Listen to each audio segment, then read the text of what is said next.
সাবুদানার রসগোল্লা কি কোনো সময় খাইছো? এই দেখো দেখো, একদম সহজভাবে তোমাদের সাথে শেয়ার করার জন্য আমি চলে আসলাম। দেখো দিনই কেমন লোভনীয় হয়েছে, এই জিনিস কি না খেয়েই থাকা যায়? একদম সহজভাবে একেবারে অথেন্টিক রেসিপি তোমাদের সাথে শেয়ার করতে আসিছি। একটু ঝটপট দেখি নাও। এইটা বানি তুমি যাকে দিবা তার মন খুশি হবেই হবে, সে যত বড় কঠিন হৃদয়ের মানুষই হোক না কেন। তাহলে কথা না বাড়ি চলো চলে যাই। এখন নিয়ে নিচ্ছে আছে সাবু। আমি একটু বেশি করে বানাইছি, তোমরা চাইলে একটু পরিমাণগুণ সব পরিমাণগুণ একটু কমি কমি বানাতে পারো, কোনো সমস্যা নেই। আমি এখানে 1 কাপ হচ্ছে সাবু নিছি। সাবুটাকে এখন খুব ভালো করে পানি পাল্টি পাল্টি ভালো করে একদম পরিষ্কার করে ধুয়ে নিছি। নিয়ে এভাবে এখন রেখে দিতে হবে। রেখে দিবা তুমি, একদম পানি নিগড়ি যাবে সেই পর্যন্ত, কোনো এর ভিতরে যেন পানির ছিটিফোঁটা আর না থাকে।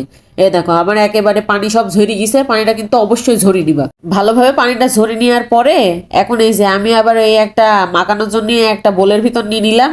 নিয়ে এখন চিনি দিচ্ছি। এখানে আমি 1/3 কাপ মতন চিনি দিছি। আর এখন দিয়ে দিচ্ছে হচ্ছে লবণ। আমি যে পরিমাণগুলো বলছি এখন কিন্তু অবশ্যই মাথায় রাখবা।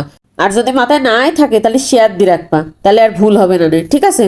তো যাই হোক, এখন দেখো আমি একটু মাখিয়ে নিচ্ছি। তা মাখিয়ে নিতে নিতে চিনিটা আবার একটু গলবে না, তো একটু হচ্ছে পানি পানি হয়ে যেতে পারে। যদি হয়ে যায় তাহলে মনে করো একটুক্ষণ গুঁড়া দুধ দিয়ে তুমি কিভাবে মানে কিরকম তোমার এই ডোটা হবে আমি শেষ মেশ দেখিয়ে দিচ্ছি। এ দেখো আমার একটু পাতলা হয়ে গেছে, আমি ওই গুঁড়া দুধটা দিয়ে এখন একটু ঠিকঠাক করে নিচ্ছি। আর তোমাকে যদি পাতলা না হয়, এরম একটা ডো তৈরি হয়, তাহলে আর তোমরা এখানে কিছুই দিবা না। বুঝতে পেরেছো? এখন আমার এটা একটু পাতলা হয়ে গেল, এখন আর কিছু করার নেই, আমি একটু দিয়ে দিলাম। তো যাই হোক, তোমাকে কিন্তু সবই আমি বুঝি বলে দিচ্ছি, এখানে ভুল হওয়ার কোনো সম্ভাবনা নেই। আমি এখানে নিচে হচ্ছে হাফ হাফ লিটার গরুর দুধ। এই গরুর দুধটাকে আমি আগের থেকে একটু জাল করে রাখছিলাম। এখন এই প্রায় ঠান্ডা অবস্থাতেই আছে। আর অল্প একটু এটি ধুই, যে পাতিলে আগে জাল করে রাখছিলাম সে পাতিলা ধুয়ে ওর মধ্যে আমি এখানে দিছি প্রায় তোমার 1/3 কাপ মতন হচ্ছে গুঁড়া দুধ। ওই গুঁড়া দুধটা দিয়ে আমি একবার ওর মধ্যে দিয়ে দিলাম। এখন কিন্তু চুলার জালটা আমি এখনো অনই করিনি, ঠিক আছে? আর চিনি দিলাম এখানে হাফ কাপের একটু কম। তোমরা মিষ্টিটা কমই বাড়িয়ে নিতে পারো, এখানে কোনো সমস্যা হবে না।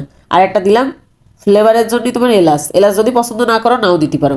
আর যখন এইভাবে ফুটি উঠবে, হ্যাঁ, সেই সময় দেখো এই বড়া যেমন করে দেয় যে ওই ভাব দিয়ে দিবা। এটার কিন্তু খুব ভালো করে শেপ খুব একটা দেওয়া যায় না, তা যতটুকু পারো চেষ্টা করে দিবা।